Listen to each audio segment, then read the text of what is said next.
Hello my dear student, कैसे हो? उम्मीद है बहुत अच्छे, स्वस्थ, मस्त, जबरदस्त होंगे। तो चलिए एक और धमाकेदार वीडियो ले आए हैं। जैसे कि आपको पता है, साधारण ब्याज की जो चैप्टर है उसकी सीरीज चल रही है। तो इससे पहले मैंने वीडियो नंबर 1, 2, 3, 4 समझा दी है और उन वीडियो में मैंने कॉन्सेप्ट समझाया है तथा उन वीडियो में ट्रिक भी बताई है। तो आप यदि आपने नहीं देखी तो प्लेलिस्ट में जाइएगा और वीडियो को देख लीजिएगा। तो चलिए अब हम इस वीडियो में इसकी शुरुआत करते हैं नेक्स्ट क्वेश्चन की।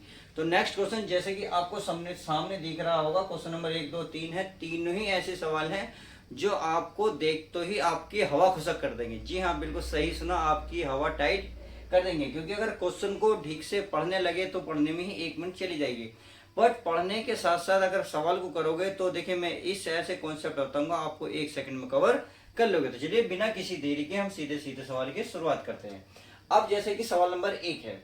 अब यह 3 वर्षों के अंत में 2p रुपये की राशि पर 8% प्रति वर्ष की दर से एसआई जो है 100 रुपए है, और ये 3-8% की दर से 5 वर्षों के लिए 3 गुनी राशि पर एसआई कितना हो। बहुत सिंपल क्वेश्चन है। अगर क्वेश्चन को ठीक से पढ़ोगे तो मिनट ही आपकी खत्म हो जाएगी, करने में तो बहुत टाइम लगेगा। तो चलिए मैं अगर आपको 1 सेकंड का सवाल कर रहा हूं तो क्या दिक्कत है।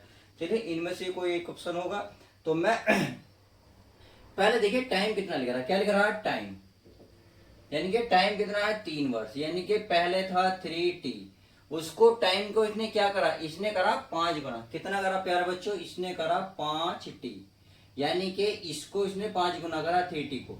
अब मुझे एक बात बताएं, इसने कितना गुना करा? आप ये बता सकते हैं? तो मैं आपको एक चीज बताऊंगा। इसने करा है आपको 5/3, 5/3। अब आप कहेंगे सर ये कैसे हुआ? अब एक बात बताएं भाई, 3 से पहले तो जिसे भाई 3 है पहले तो इसे 1 बनाओ तो 3 से भाग देना पड़ेगा। अब इसको 5 गुना बनाना है तो 5 की गुणा करनी पड़ेगी। तो वही तो मैंने बोला 5/3। तो जो संख्या स्टार्टिंग में दी होती है उसे भाग देते हैं, जो बनानी होती है उसे गुणा कर देते हैं। अर्थात 3t का कितना हो गया? 5t करने के लिए 5/3 करना पड़ेगा। क्लियर?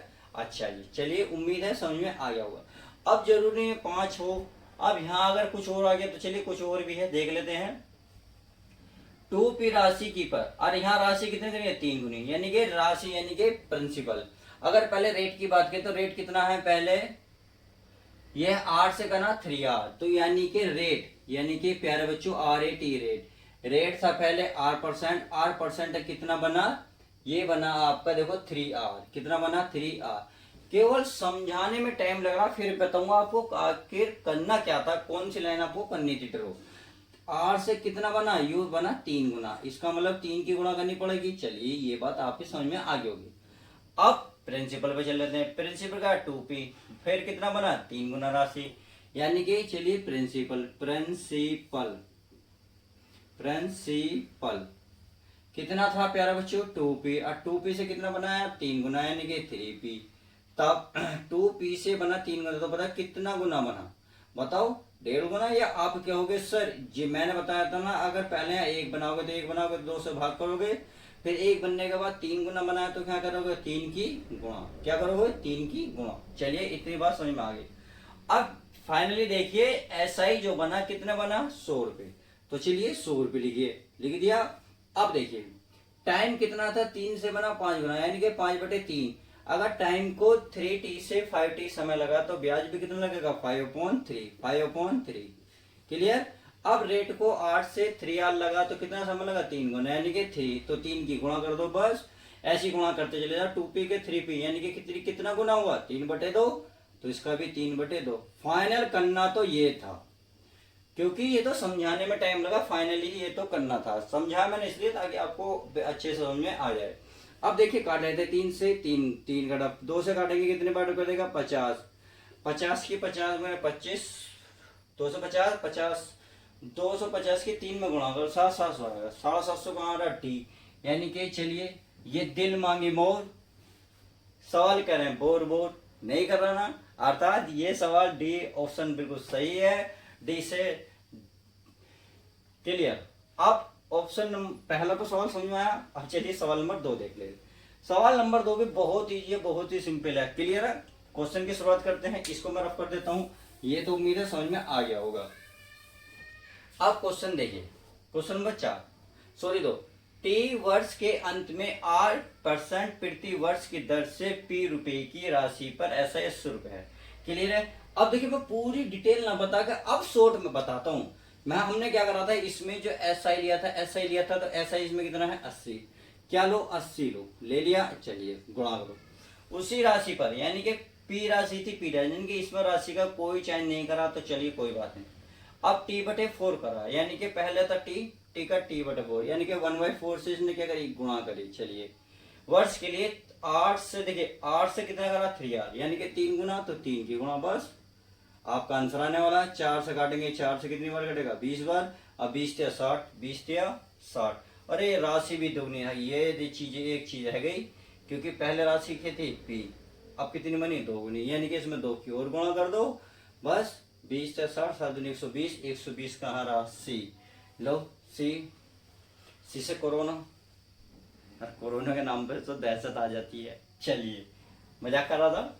अब क्वेश्चन नंबर 3 चलते हैं। 3 क्वेश्चन भी बहुत इजी है, बहुत सिंपल है। इसको मैं रफ कर दूं, चलिए रफ कर देता हूँ, रफ हो गया है। अब बहुत सिंपल, जिस तरीके से मैंने इसको निकाला, देखिए अब इससे रिलेटेड जितने भी सवाल आपको एग्जाम में या आपके प्रैक्टिस सेट में मिलते हैं बहुत आसानी से कर लोगे, क्योंकि अदर सवाल बचे हैं सबको मैं कवर कराऊंगा, कुछ सवाल मैंने करा भी दिए हैं, तो सवाल मैं सारे कराऊंगा एसआई के। क्लियर है। अब इस टॉपिक को पकड़ लेते हैं, अर्थात अब इससे रिलेटेड क्वेश्चन को चलते हैं। तो ये क्वेश्चन आपके देखिए ये थोड़ा सा इनसे अलग है। इससे रिलेटेड क्वेश्चन को देखिए आप, क्या हुआ ये करा, कितने वर्षों में किसी राशि पर, सवाल ठीक ठाक है, लगता कुछ सेकंड है, सवाल का एवरेज ठीक है, लगेगा कुछ सेकंड ही, किसी राशि पर 12.5% प्रति वर्ष की दर से साधारण ब्याज मूलधन के बराबर होगा। तो चलिए बहुत सिंपल क्वेश्चन है। देखिए यहाँ रेट बदलता रहेगा, यहाँ रेट आपके बदलता रहेगा, 12.5% का हो, 10% का हो, 8% का हो। यहाँ कहने का मतलब है इस क्वेश्चन में लैंग्वेज बदलता रहेगा और मूलधन या साधारण ब्याज को बूझता रहेगा। मैं क्वेश्चन को इस तरीके से करा दूंगा, आप जो भी प्रैक्टिस सेट उठाओगे उसमें से अगर आपको इस तरीके का क्वेश्चन आपको देखने को मिलता है तो आप किस तरीके से उन सवालों को कर सकते हैं बड़ी बारीकी से। तो चलिए उस बारीकी को समझते हैं। ये रहा, कितने वर्षों में किसी राशि पर 12.5%। 12.5% का मतलब क्या होता है प्यारे बच्चे, पहले तो ये बताओ भाई, 12.5% को हटाओगे तो ये होता है 1/8।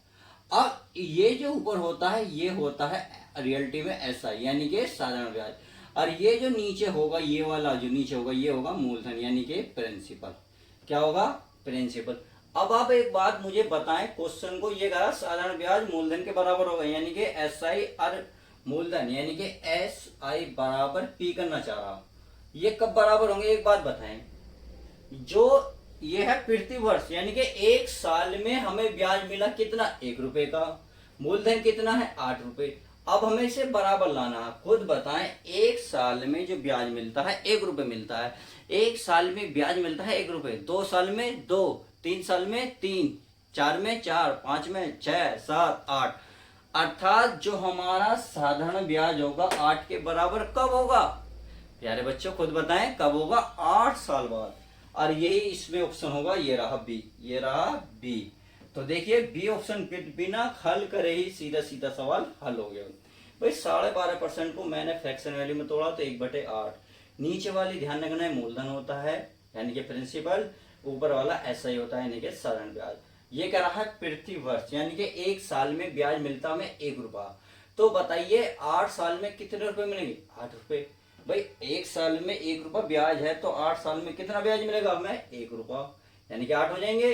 तो जब ये दोनों क्या हो जाएंगे फिर बराबर, और यही कह रहा है कि साधारण ब्याज और मूलधन के बराबर कब होगा, तो 8 साल में होगा। उम्मीद है क्वेश्चन समझ में आ गया होगा। तो चलिए बिना किसी देरी के नेक्स्ट वीडियो में मिलते हैं। जब तक के लिए दोस्तों good bye, take care, love you guys. यार अपना ध्यान रखा करो।